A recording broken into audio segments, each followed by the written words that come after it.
Okay, so good morning, good afternoon to everyone. Just want to do one more short lesson here on the Native Americans in South Carolina. Shouldn't take us too long, probably 10 minutes tops. We'll get through this. Hopefully you've already worked on your warm-up assignment for today. It was pretty short and sweet to the point. Kind of a personally related question and answer. And then our classwork will probably take you a little bit longer. I want you to answer it in complete sentences, and it's going to be done on a Google Doc, which is attached. All right, so all that should be available to you. So our state standards for today. I want you to be able to analyze the changes and continuities of Native Americans' experiences prior to and as a result of settlement and colonization. So how did the European arrival affect and change the way that Native Americans live, right? This indicator was developed to encourage inquiry into Native American civilizations and cultures prior to European contact and their interactions with Europeans during the period of settlement and colonization, including their efforts to preserve their cultures. So, without further ado, let's get into it. So, this is a little bit more background information, some things that we just mentioned briefly in our last lecture. Native Americans were divided into groups based on the locations that they lived and the languages they spoke. And you can see the green area over here clearly, right, where my cursor is the Eastern Woodlands tribal groups, okay? The Eastern Woodlands. Basically everything Mississippi River Valley east is the Eastern Woodlands. All right, of course, then we've got the plains, the Great Plains area here, everything from southern Texas through what is modern-day Oklahoma, Nebraska, Kansas, up into the Dakotas, both South and North Dakota, and parts of Montana. Then a little bit further west, we've got the Southwest. All right, think of the Navajo, Hopi, the Zuni. Okay. Then a little bit to the northwest of them, you've got the California Intermountain, the Crow, the Pomo.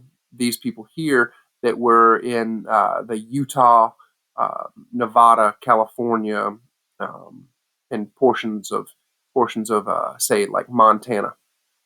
And then very, very last, the northwest coast, you got the Chinook and the Tillamook. They're up here in the Pacific Northwest, over there on the western side of the Sierra Nevada mountain range. Very, very rainy, wet conditions there. Very much wooded area, big, tall, old growth trees, that kind of stuff. So, of course, South Carolina is right over here where you see Cherokee, okay? And that Eastern Woodlands tribal group is what we're going to be taking a look at today. So, Native Americans shared their land. There was really no private ownership of land. They didn't do private property the way that Europeans do, or the way that we do currently in America, or really worldwide. Basically, you use the land until you were done with it, and then when you were done with it, you eased on. All right, that's about as simple as it gets. Generally speaking, you could hunt up an area of property for a while, or fish an area of a river for a while. When things started to run a little bit low, you moved a little ways further down the river, right? And then when you come back a couple years later, or another group comes through a few years later, that place that was being used has had time to replenish itself. It's that kind of thing. Nothing super duper official. They did live in permanent villages, though. At least semi-permanent. They would move when necessary, but generally speaking, pretty permanent villages that were, depending on which tribal group you were in. Like Cherokee would have very large. The Catawba would be a little bit smaller, as well as the Yemassee a little bit smaller village groups. This is a nice illustration, kind of showing you a few things. Hey, here's the community table, community gardens, various types of building and construction materials. But as you can see, it was sort of the way that they lived was more integrated with the land than bending the land to their will. All right. So we're going to look at that some. They used rivers for transportation and fishing. Okay. So rivers are 100% used for transportation and fishing because really and truly there are no roads. They just simply use the waterways as their road. Okay.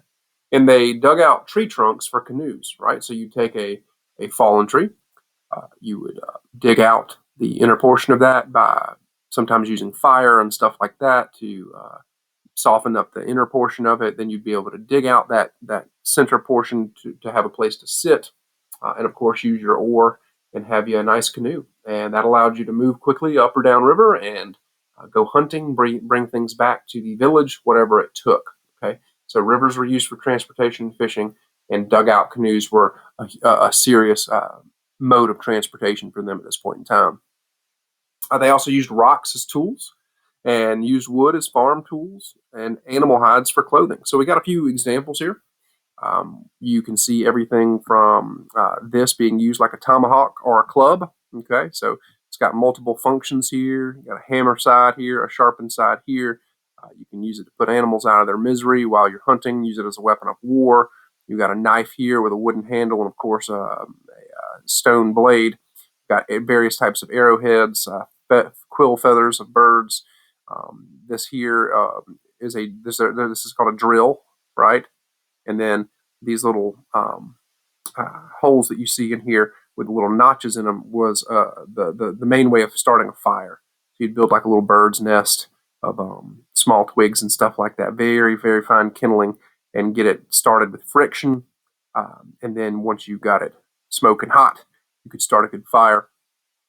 And then over here, this is like a bowl that would have been burnt out to be used for various types of things, and all sorts of arrowheads over here on the right-hand side. But they would also use rocks and animal bones as weapons as well as tools.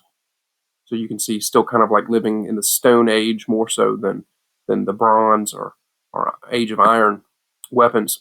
So the role of women, oftentimes utilized to gather food and farm. The crops that they would be famous for planting is corn, also known as maize, pole beans. Pole beans are any sort of thing like a green bean, cowpea, that kind of stuff. So, basically beans that grow in a pole. And then you have squash, pumpkin, and different types of gourds. And all these would be native to the North American continent, and vegetables that they were growing plentifully. And the good thing about these is they grow very well together, oftentimes in a little mound, an organized means of growing those things. And they called them the Three Sisters, the corn, beans, and squash. They grow together very, very well because the beans add nitrogen back to the soil, and the corn and the squash pull nitrogen from the soil. So they're very complementary plants. Specifically looking at the Cherokee again, remember they lived in the foothills, larger villages, fished by poisoning the water with that tree bark stuff we talked about that would stun the fish. A council ruled the village, and they had a red leader for wartime, white leader for peacetime. See a large illustration here. All right, large village.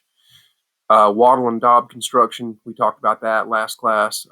Interwoven rods or twigs plastered with mud or clay, made for a very, very well insulated home. The Catawba, known as the river people, living in those wigwams, which are the shingle-style tree bark sections laid one on top of the other. Council ruled their tribe as well, and they're very famous for their pottery. Very famous for their pottery. And being the river people, they lived, very near that, and they would use that pottery as a basin to hold water or different types of grain, you name it. But the Catawba were very famous for being up and down the rivers and the waterways and using these dugout canoes. And the Yemassee, once again, originally from Spanish Florida, lived along the coast in wigwams during the summer, and sometimes wattle and daub homes during the winter, because, of course, being near the beach, the climate was a little bit more drastic in its change from winter to summertime. And a council also led their tribes. All right, so here's your classwork for today. Nice, short, and sweet. I just wanted to do basically a quick recap lesson, make sure everybody got it. I want you to read pages 8 through 10 in the textbook. I have linked them with this within the same folder that the video is in, and that your warm-up and your classwork is in. It's a PDF. Read through the pages. Take the time. Who cares if it takes you 10 minutes to read through it, and you'll be able to answer these questions. I want you to answer them in complete sentences. You're in 8th grade. Use your grammar. You can do it. So 8 quick questions, answering complete sentences. You don't have to give me like paragraphs per question, but just give me a couple good complete sentences so that you answer it thoroughly. And this will be, of course, for a classwork grade. All right. So With that being said, that's all I've got for today. Look forward to coming back and seeing you guys on Monday.